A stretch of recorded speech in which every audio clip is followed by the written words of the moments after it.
J'espère que vous voyez ça. J'espère aussi que vous m'entendez. Très bien, c'est bon. Ça.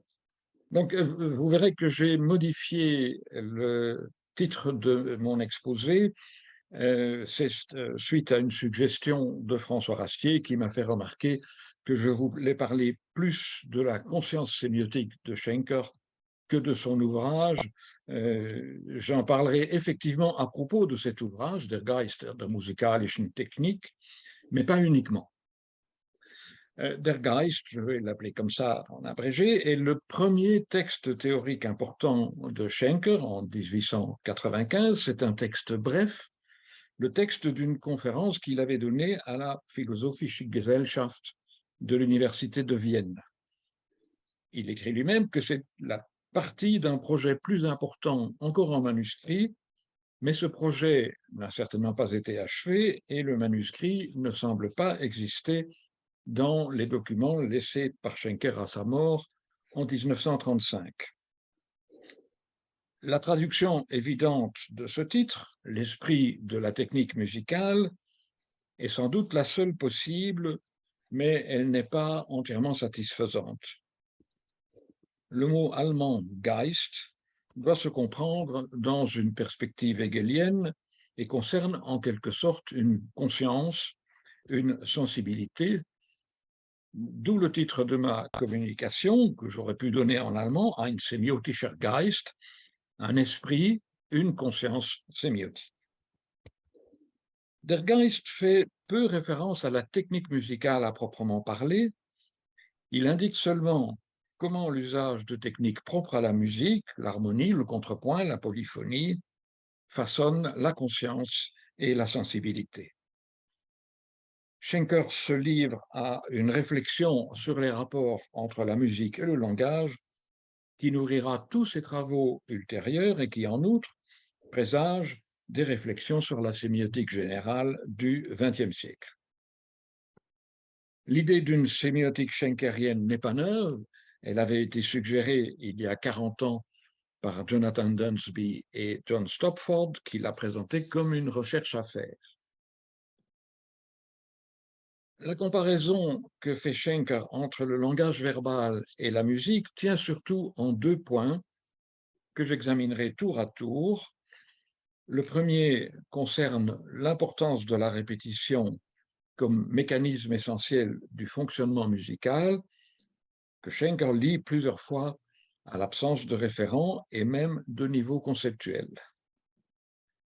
Le second point, le rôle que Schenker accorde à l'imagination créatrice et à l'absence de logique interne en musique, est partiellement lié au premier, puisqu'ici encore, le théoricien souligne que le langage verbal, contrairement à la musique, construit sa logique par l'importance qu'il accorde aux concepts et à leurs référents mondains, alors que la musique ne peut tirer sa logique que d'elle-même.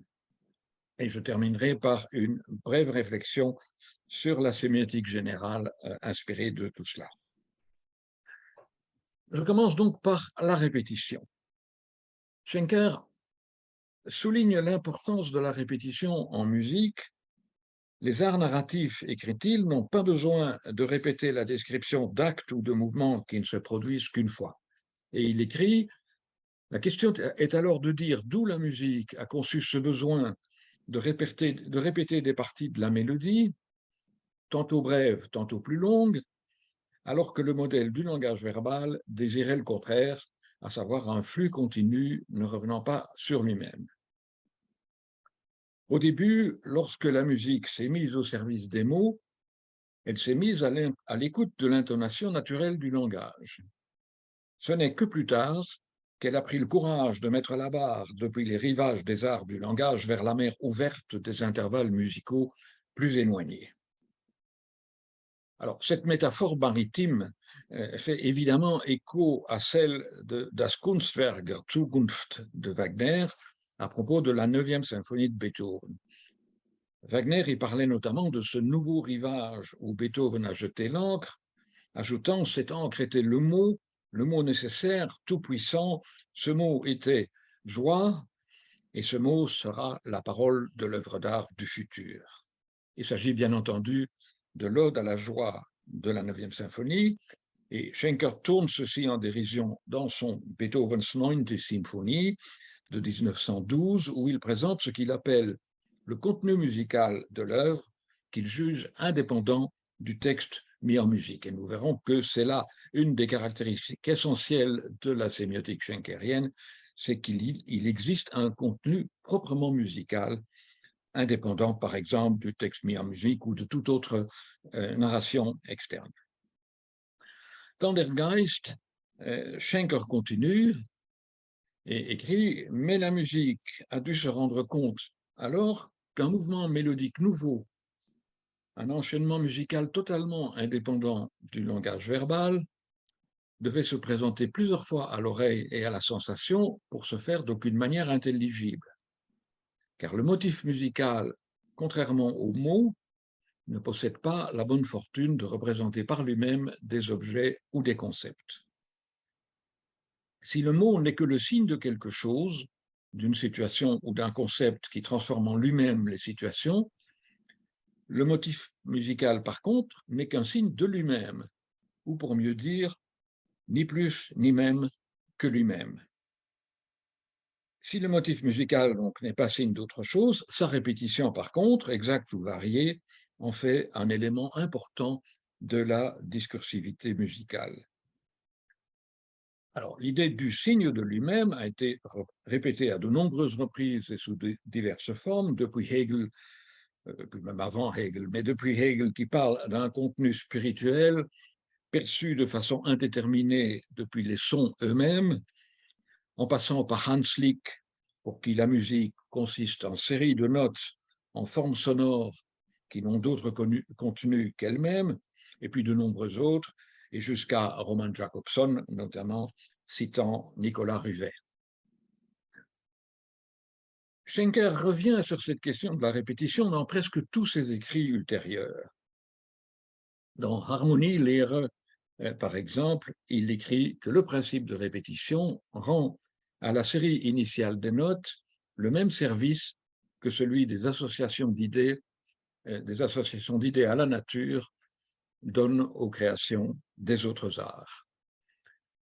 Et que par lui, la musique a pu, par ses propres moyens et sans aide explicite de la nature, se hisser au niveau d'un art à une hauteur où elle peut rivaliser avec les autres arts qui s'appuient sur des associations directes avec la nature.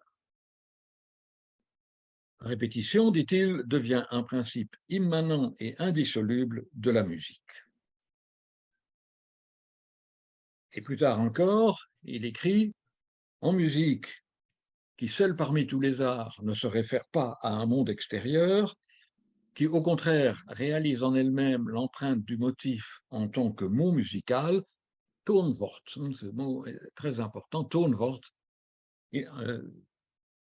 il n'est pas facile de lire, d'entendre d'œuvre à œuvre ces mots musicaux toujours changeants.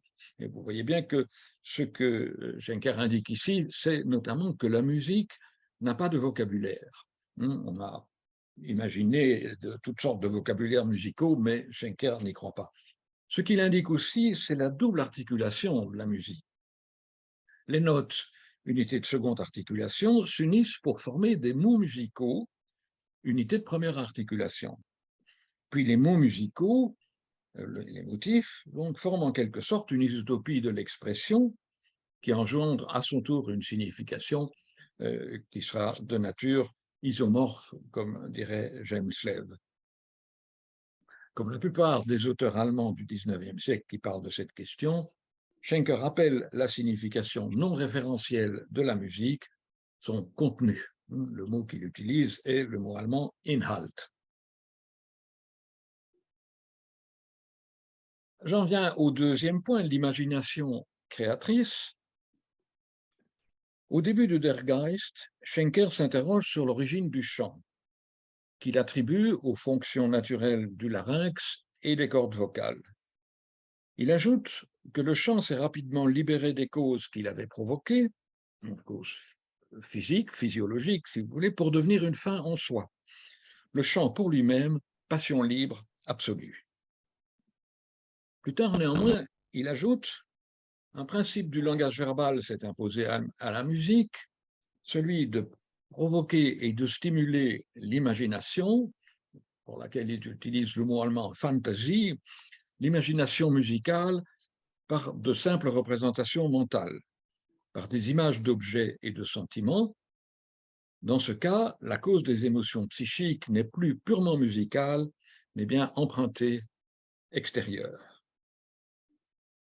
Schenker souligne avec force l'importance de l'imagination, qui guide plus sûrement la création musicale que la logique. Il y voit à nouveau une différence par rapport au langage verbal, qui, en raison de son rapport au monde et de sa fonction de communication, se fonde nécessairement sur une logique conceptuelle imposée de l'extérieur, comme le pensait déjà Aristote et comme on le pense encore souvent aujourd'hui.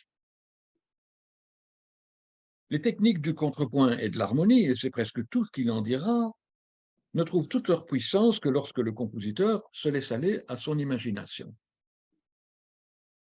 Par la discipline du contrepoint, écrit-il, l'imagination est rendue capable de voir des dispositions et des transformations innombrables de l'idée pour finalement déterminer le caractère qui convient le mieux à l'œuvre à créer. L'harmonie aide la musique à se tromper elle-même et à tromper l'auditeur sur l'absence de logique et de causalité. La musique se comporte comme si elle portait en elle-même la force de la logique. Schenker a donné à la série de ses principaux écrits, le traité d'harmonie que j'ai déjà cité plusieurs fois, les 2 volumes de contrepoint et l'écriture libre, a donné à ses écrits le titre général de Neue musikalische Theorien und Phantasien, que l'on traduit généralement en nouvelles théories et fantaisies musicales, mais où, bien entendu, la fantaisie vise sans doute l'imagination. Dans son ouvrage posthume Der freie Satz, l'écriture libre, il écrit notamment: on pourrait se trouver tenté de placer la création musicale entièrement sous le contrôle de l'intelligence et d'en attendre des résultats favorables. Mais toute tentative dans ce sens est vouée à l'échec. Et ailleurs, dans le premier volume de Contrapunkt, 25 ans plus tôt, on comprend pourquoi la musique, délivrée de tout ceci, de devoir s'attacher, comme les autres arts, au monde extérieur. Il faut ajouter que Schenker écrit ceci avant les débuts de l'art, de ce qu'on appelle aujourd'hui l'art abstrait. Donc, la musique, délivrée de tout souci de devoir s'attacher, comme les autres arts, au monde extérieur, manifeste ce caractère qui a été observé, mais mal compris par les philosophes et les esthéticiens, et pourquoi elle apparaît si détachée du monde. La musique n'a pas beaucoup ou même rien à voir avec les choses. Les sons sont en eux-mêmes comme des êtres vivants, avec leur propre loi sociale. Voilà ce qu'écrit Schenker, et je voudrais terminer par quelques commentaires sur ce qu'on peut en tirer du point de vue de la sémiotique générale. Jacobson écrit: la sémiose musicale est principalement introversive. Et il ajoute: la sémiose introversive est un message qui se signifie lui-même, elle est indissolublement liée à la fonction esthétique des systèmes de signes. En poésie et dans la majeure partie de l'art visuel, la sémiose introversive, jouant toujours un rôle cardinal, coexiste et coagit néanmoins avec une sémiose extroversive, alors que le composant référentiel est soit absent, soit minime dans les messages musicaux, même dans la musique dite à programme. L'opposition entre sémiose introversive et sémiose extroversive est une constante de la réflexion sur la sémiotique musicale depuis le milieu du XXe siècle dans des formulations diverses. Signification absolue ou référentielle, congénérique ou extragénérique, intrinsèque ou extrinsèque, etc. Pour autant, l'idée que l'idée selon laquelle toute signification doit pouvoir se dire en langage verbal règne toujours, impliquant que toute signification d'un système non verbal est nécessairement extrinsèque, elle se situe du côté du langage verbal. Par exemple, cette idée semble être au cœur du projet international de signification musicale fondé par Tarasti en 1987, qui a tenu depuis lors 15 congrès internationaux, c'est-à-dire à peu près un tous les 2 ans, dans lesquels il a manifesté une tendance hégémonique. En effet, il est mal vu dans ces cercles de penser à une signification musicale intrinsèque. Schenker ne repousse pas complètement l'idée d'une signification extrinsèque, mais considère qu'elle n'existe en musique que par une sorte d'imitation forcée du langage verbal. Il indique tout à la fois des points de convergence entre musique et langage verbal, notamment la double articulation, et des points de divergence.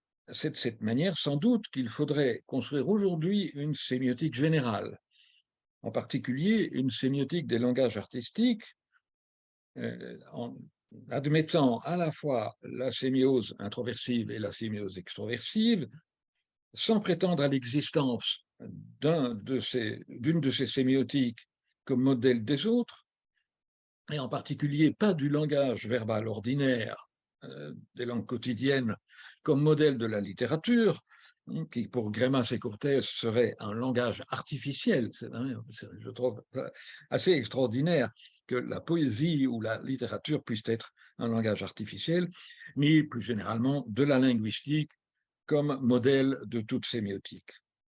Dans ce contexte, et je terminerai par là, on pourrait s'interroger sur le sous-titre de notre congrès, de la linguistique à l'anthropologie sémiotique, qui semble indiquer la linguistique comme point de départ d'une réflexion sur la sémiotique de la culture. On pourrait s'interroger aussi sur les sessions des 2 jours précédents, qui ont traité surtout de langage verbal. Et je terminerai par cette question, ne pourrait-on pas partir aussi bien de la sémiotique musicale ou de n'importe quelle autre?